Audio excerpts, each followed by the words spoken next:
Hello everyone, नमस्ते म Utsav Shivakoti and welcome to virtual school Nepal. Virtual school नेपालको अनलाइन लर्निङ प्लेटफर्ममा तपाईहरुलाई स्वागत छ र आज हामी क्लास 10 को मेटल्सको आइरनको बारेमा स्टडी गर्न आँट्दैछौँ। यो भन्दा अगाडि मेटल्सको इन्ट्रोडक्टरी पार्ट, प्रिन्सिपल ओर भने के हो, मिनरल्स भने के हो, ओर भने के हो र मेटलर्जी भने के हो भन्ने बारेमा अध्ययन गरिसकेको छौँ। यदि तपाईले त्यो भिडियो लेसन हेर्नु भएको छैन भने यतापट्टि म लिंक दिन्छु कार्ड प्लेलिस्टको, त्यहाँ गएर चेक आउट गर्न सक्नुहुनेछ। So let's begin today's class. So iron मेटलको कुरा गर्दाखेरि फर्स्टमा ओके, सो यसको सिम्बल चाहिँ के हो त? Fe हो। आइरनको symbol Fe। I think you can't see the reading. Let me try with other one. Okay, so यसको अरु अब डिटेलली अलिकति यतापट्टिबाट हेरौँ यहाँदेखि। सो आइरनको सिम्बल भनेको क्यापिटल F स्मल e। एउटा कुरा याद राख्नु, सधैँ एलिमेन्ट्सको दुईटा क्यारेक्टर छ भने फर्स्ट क्यारेक्टर क्यापिटल हुन्छ, सेकेन्ड क्यारेक्टर स्मल हुन्छ। त्यो कमन मिस्टेक गरिरहेको हुन्छ कि बच्चाहरूले। जस्तै क्याल्सियममा Ca first capital second small, त्यस्तो हुन्छ। जस्तै मोलिब्डेनममा क्यापिटल M स्मल O, त्यस्तो हुन्छ। सो त्यहाँ चाहिँ एकदमै मिस्टेक्स पाइरहेको हुन्छ जब मोलिकुलर कम्पाउन्डहरू लेख्दाखेरि बच्चाहरूले धेरै मिस्टेक गरेको पाइन्छ। सो यसको एटोमिक नम्बर कति हुन्छ त? आइरनको एटोमिक नम्बर कति हुन्छ? 26 हुन्छ एटोमिक नम्बर। र यसको एटोमिक मास कति हुन्छ? एटोमिक मास भने 55.84 एटोमिक मास युनिट हुन्छ। सो AMU भनेको एटोमिक मास युनिट हो। सो यसको एटोमिक मास चाहिँ 55 AMU हुने रहेछ। अब यसको भ्यालेन्सी दुईटा आउँछ। फेरि यस्तो एलिमेन्ट्सलाई हामी भ्यारिएबल भ्यालेन्सी भएको एलिमेन्ट्स भन्छौँ। कसरी हुन्छ दुईटा भ्यारिएबल भ्यालेन्सी, त्यो पनि हामी अहिले इलेक्ट्रोनिक कन्फिगरेसन गरेर म एक्सप्लेन गर्नेछु। सो भ्यालेन्सी यसको के हुन्छ त? भ्यालेन्सी भनेको 2 एन्ड 3 हुन्छ। अब 2 भएको बेलामा फेरस भनिन्छ भने र 3 भएको बेलामा फेरिक भनिन्छ के। फेरस र फेरिक भनिन्छ 2 र 3 भ्यालेन्सी भएको कन्डिसनमा। अब यसको इलेक्ट्रोनिक कन्फिगरेसन थियो जुन दुई तरिकाको इलेक्ट्रोनिक कन्फिगरेसन हामीलाई जान्नुपर्छ। एउटा भनेको सिम्पल इलेक्ट्रोनिक कन्फिगरेसन र अर्को भनेको orbital electronic configuration. So electronic कन्फिगरेसनमा यहाँनेरि K shell, L shell, M shell, N shell यसरी बनाऊँ। र कतिवटा छ त टोटल? हाम्रो एटोमिक नम्बर भनेको नम्बर अफ इलेक्ट्रोन हो। सो 26 वटा इलेक्ट्रोनलाई हामीले डिस्ट्रिब्युट गर्नु पर्यो है त। सो फर्स्टमा 2 हुन्छ, त्यसपछि 8 हुन्छ। 2 + 8 भनेको कति भयो? 10 भयो। त्यसपछि 14 हुन्छ, 24 र लास्टमा 2 हुन्छ। यसरी गर्दाखेरि कतिवटा पुग्यो त? 26 वटा पुग्नु पर्यो। 2 8 10 + 14 24 25 26। यसरी चाहिँ यसको इलेक्ट्रोनिक कन्फिगरेसन बनाउन सक्छौँ। अब यसको अर्बिटल इलेक्ट्रोनिक कन्फिगरेसन जान्नुपर्छ हामीले, जुन चाहिँ SPDF अर्बिटल इलेक्ट्रोनिक कन्फिगरेसन भनिन्छ। र अर्बिटल इलेक्ट्रोनिक कन्फिगरेसन यदि तपाईलाई आउँदैन भने त्यसको हामीले भिडियो लेसन्स चाहिँ एलिमेन्ट्स भन्ने च्याप्टरमा बनाइसकेको छौँ। You can find that in the playlist, same प्लेलिस्टमा माथि गएर हेर्न सक्नुहुन्छ। त्यहाँबाट SPDF अर्बिटल इलेक्ट्रोनिक कन्फिगरेसन तपाईले सिक्न सक्नुहुन्छ। र यसको अर्बिटल इलेक्ट्रोनिक कन्फिगरेसन 26 वटा इलेक्ट्रोन हामी पुरा हेरौँ है त कति कसरी हुँदैछ। अर्बिटल इलेक्ट्रोनिक कन्फिगरेसन भनेको 1s2 2s2 2p6 3s2 गन्दै जाउँ है त। 2 + 2 4 6 10 and this is 3s2 3p कति हुन्छ? 2 + 2 4 6 10 11 12 p मा फेरि 6 18 वटा भयो, 26 पर्नुपर्छ। 4s2 र 3d गरौँ त। 2 + 2 4 6 10 11 12 + 6 18 19 20। अब कतिवटा बाँकी रह्यो त? 26 भनेपछि 6 वटा बाँकी रह्यो। सो 3d 6 हुन्छ। अब यसको भ्यारिएबल भ्यालेन्सी कसरी भयो त? 2 र 3 दुईटा भ्यालेन्सी कसरी भयो त भन्ने कुरा हामी यहीँबाट थाहा हुन्छ, इलेक्ट्रोनिक कन्फिगरेसनबाट थाहा हुन्छ कसरी भ्यारिएबल भ्यालेन्सी आयो भनेर। फर्स्ट भनेको यसको हाम्रो सिम्पल सेलमा एक्सटर्नल इलेक्ट्रोन भ्यालेन्स इलेक्ट्रोन कतिवटा छ त? दुईटा छ। सो भ्यालेन्स इलेक्ट्रोन दुईटा भएको कारणले भ्यालेन्सी 2, किनभने त्यसले दुईटा इलेक्ट्रोन इजिली लुज गर्छ। तर कुनै कुनै केसमा के भनिन्छ भन्दाखेरि हाम्रो डी अर्बिटलको म्याक्सिमम स्टेट भनेको 10 हो र मोस्ट स्टेबल स्टेट भनेको कि त फुल्ली फुल 10 कि त पार्शियली फिल्ड 5। भनेपछि डी मा 6 वटा छ। भन्नुको अर्थ कुनै कुनै सिचुएसनमा इफ रिक्वायर्ड भयो भने डी ले चाहिँ एउटा इलेक्ट्रोन अझै पनि लुज गरिदिन्छ। यहाँ हेर्नु, यो 4 भनेको चाहिँ भ्यालेन्स इलेक्ट्रोनको भ्यालेन्स सेलको इलेक्ट्रोन हो। सो यो दुईटा अलरेडी लुज गर्न सक्छ, भ्यालेन्सी 2 भयो। तर कुनै सिचुएसनमा के भइदिन्छ त? यो 6 बाट पनि 5 अटेन गरेर एउटा इलेक्ट्रोन यहाँबाट पनि -1 गरेर एउटा लुज गर्न सकिन्छ। भनेपछि टोटल 3 वटा इलेक्ट्रोन लुज गर्यो र त्यस्तो कन्डिसनमा चाहिँ यसको भ्यालेन्सी 3 हुने रहेछ। भनेपछि कुनै सिचुएसनमा दुईटा भ्यालेन्सी देखाउँदाखेरि 2 र कुनै सिचुएसनमा 3 त्यसरी भएको कारणले यसलाई भ्यारिएबल भ्यालेन्सी भनिएको हो।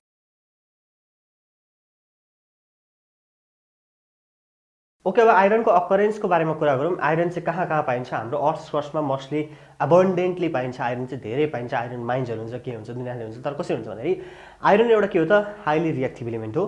त्यही भएर यो मोस्टली कम्बाइन्ड स्टेटमा पाइन्छ। यानि कि it is mostly found in combined states. अकरेन्समा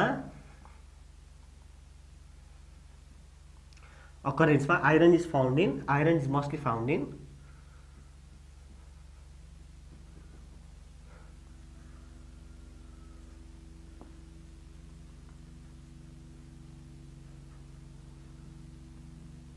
combined स्टेटमा मोस्टली पाइन्छ र रियरली फ्री स्टेटमा पनि पाइन्छ है। Free state. अब योसँग जोडेर एउटा मोस्ट इम्पोर्टेन्ट क्वेसन सोधिरहेको पाइन्छ, argon is found in free state but iron is found in combined state, why भनेर सोधेको पाइन्छ। किन भन्दाखेरि आइरन के एउटा रिएक्टिभ इलिमेन्ट हो। Iron it is a reactive element. So iron reactive element भएको कारणले चाहिँ के हुन्छ, मोस्टली कम्बाइन्ड स्टेटमा पाइन्छ, नेचुरलमा फ्रीमा पाइँदैन। तर आर्गन के हो त, त्यो त नोबल ग्यास हो, that means it's non reactive, so त्यो चाहिँ फ्री स्टेटमा पाइन्छ। यो कुरा बुझ्नु पर्यो। अब हामी आइरनको ओर्सतिर जाउँ। ओर्स अफ आइरन है त। सो आइरनको ओर्स हामीले सबै याद गर्नुपर्छ, जस्तै हेमाटाइट, म्याग्नेटाइट, साइडेराइट, लाइमोनाइट र आइरन पाइराइट। सो यो चाहिँ के हो त, आइरनको 5वटा ओर्स हो। अब यसको हामीले केमिकल कम्पोजिसन अथवा केमिकल फर्मुला पनि याद गर्नुपर्ने हुन्छ, किनभने सोध्छ what is the chemical formula of haematite अथवा कुनै अरूको त्यसरी नै सोध्न सक्छ। सो त्यो भएर चाहिँ यसको केमिकल फर्मुला पनि हामीले याद गर्नुपर्ने हुन्छ। सो हेमाटाइटको चाहिँ Fe2O3, म्याग्नेटाइटको Fe3O4, साइडेराइटको FeCO3, लाइमोनाइटको Fe2O3 3H2 हुन्छ र आइरन पाइराइट भनेको FeS2 हुन्छ। ओके, यो चाहिँ के हो त, केमिकल फर्मुला अफ ओर्सको केमिकल फर्मुला हो, विच इज रिक्वायर्ड, जान्नै पर्ने हुन्छ। अब यहाँनिर यिनीहरूको स्पेसिफिक कलर पनि हुन्छ क्या, कुनै ओरको स्पेसिफिक कलर हुन्छ, त्यसले पनि डिस्टिङ्ग्विस गर्न सकिन्छ। त्यही भएर यसको कलरहरू पनि हामीले याद गरेको राम्रो, अथवा यसलाई अर्को नामले पनि बोलाइन्छ कि। सो हेमाटाइटलाई चाहिँ रेड अक्साइड। सो मार्समा हामीले पाउने भनेको Fe2O3 हो, त्यही भएर मार्स रेड प्लानेट भएको हेमाटाइटको प्रेजेन्सको कारणले हो। यो चाहिँ ब्ल्याक अक्साइड हो। यो चाहिँ आइरन कार्बोनेट पनि भन्छ यसलाई चाहिँ।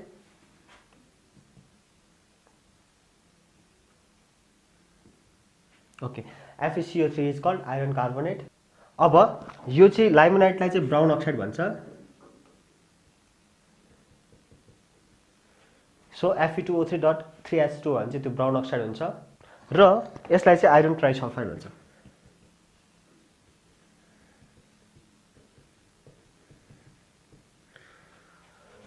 So this are the ores of iron, जहाँ चाहिँ हेमाटाइट भनेको चाहिँ के हो त, प्रिन्सिपल ओर हो। हेमाटाइटलाई के भन्छ, प्रिन्सिपल ओर। प्रिन्सिपल ओर किन भनेको भन्दाखेरि अरू कम्पेरिटिभ टु अदर्स ओर हेमाटाइटबाट चाहिँ इजिली आइरनलाई एक्सट्र्याक्ट गर्न सकिन्छ अनि एबन्डेन्स रूपमा पनि एक्सट्र्याक्ट गर्न सकिन्छ। त्यही भएर हेमाटाइट चाहिँ के हो त, प्रिन्सिपल ओर। प्लस यो चाहिँ अर्थ क्रस्टमा एकदम धेरै पाइन्छ, अरू ओर्सभन्दा इजिली एभाइलेबल छ, इजिली एक्सट्र्याक्सन प्रोसेस हुन्छ र त्यहाँबाट धेरै आउटकम अथवा आउटपुट निकाल्न सकिन्छ। त्यही भएर हेमाटाइटलाई चाहिँ हामी प्रिन्सिपल ओर भन्छौँ। र हेमाटाइटको आइरन कन्टेन्ट चाहिँ हेमाटाइटमा चाहिँ कति हुन्छ, अराउन्ड लाइक 72% हुन्छ। यो पनि सोधेको छ है, हेमाटाइटमा चाहिँ कति आइरन हुन्छ, 72.5% यसमा आइरन हुन्छ कि हेमाटाइटमा। So what is the iron content in hematite भनेर एकदमै सोधेको पाइन्छ त्यो क्वेसन पनि। सो यो कुरालाई ध्यान दिनु होला।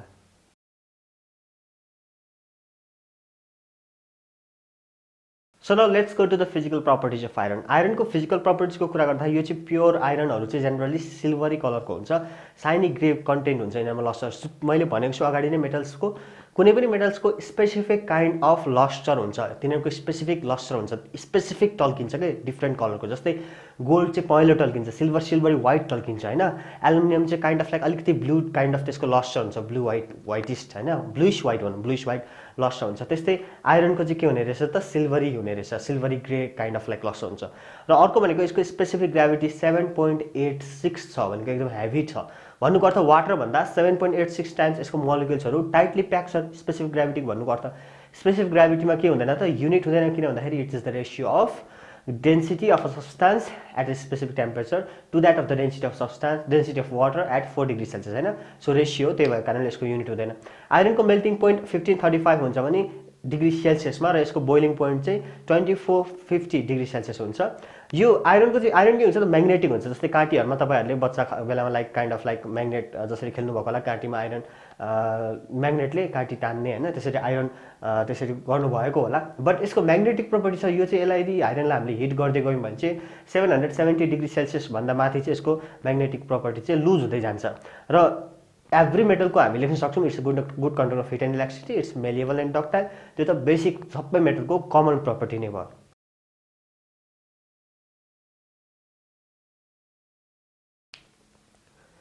अब हामी आइरनको क्लासिफिकेसनतिर जाउँ। क्लासिफिकेसन अफ आइरन चाहिँ हामी on the basis of carbon content गर्नेछौँ।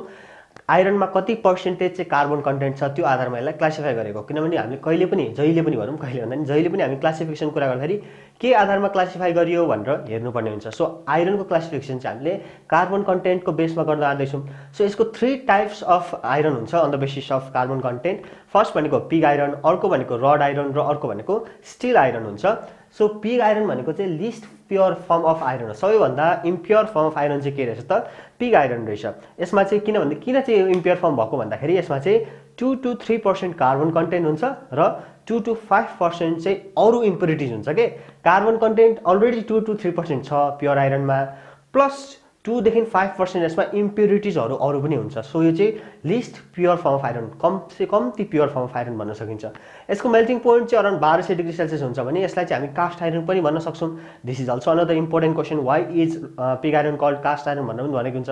किन भन्दाखेरि जुन यो पिग आइरन छ यसलाई चाहिँ मेल्ट फेरि रिमेल्ट गरेर फेरि अर्को सेप दिन सकिन्छ क्या। एकचोटि बनाइसकेपछि फेरि त्यसलाई मेल्ट गर्ने, फेरि अर्को सेप दिन सकिन्छ। It is called cast iron as it can be casted into any shape by remelting. फेरि रिमेल्ट गरेर यसलाई कुनै पनि सेपमा लान सकिन्छ, त्यही भएर यसलाई कास्ट आइरन भनिएको।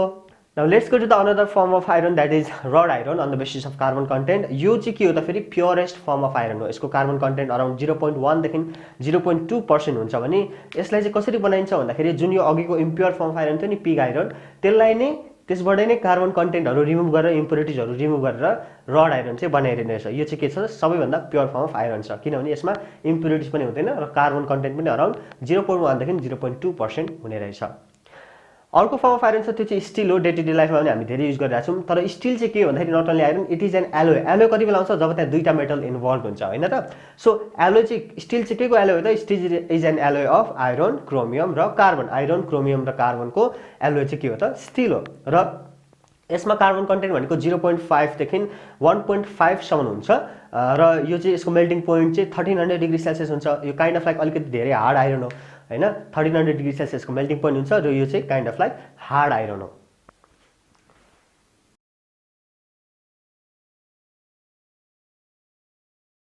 So let's go to the uses of iron. Iron चाहिँ धेरै ठाउँमा युज गरिन्छ। जस्तै हामीले जेनरल डे टु डे लाइफमा रड, बोल्ट्स, कुनै पनि नट बल्टुहरू, पाइप, चेन्स, भेहिकल्सको रेलवे ट्र्याकहरूदेखि लिएर भेहिकल्सहरू सबै कुरा बनाउनु चाहिँ हामी आइरन युज गर्छौँ। अर्को भनेको आइरनको एग्रिकल्चरल टुलहरू पनि बनाउन युज गरिन्छ। आइरन वेपन्स, वेपनरिजहरूमा पनि युज गरिन्छ हैन। सो स्टिल म्यानुफ्याक्चरिङमा पनि आइरन युज गरिन्छ। हाउस होल्ड युटेन्सिल्सहरूमा पनि आइरन युज गरिन्छ। र इफ यु रिमेम्बर क्याटलिस्टको रूपमा पनि आइरनलाई युज गरिन्छ। क्याटलिस्टको चाहिँ आइरनको क्याटलिस्ट कहाँ युज गरिन्छ भन्दा हेवर्स प्रोसेसमा युज गरिन्छ। हामीले त्यो एमोनियामा पढेको छौँ। हेवर्स प्रोसेसमा चाहिँ आइरनलाई क्याटलिस्टको रूपमा युज गरिन्छ र कन्स्ट्रक्सनमा चाहिँ वाइडली एकदमै धेरै युज गरिन्छ आइरनको। So these are the uses of iron.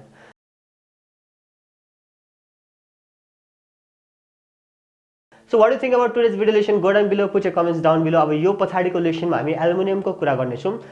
So what do you think about this? Put your comment down below. If you have any question, you can ask it in the comment box and I will try to answer it at my earliest time convenience. Stay home, stay safe and see you in next video lesson. Goodbye.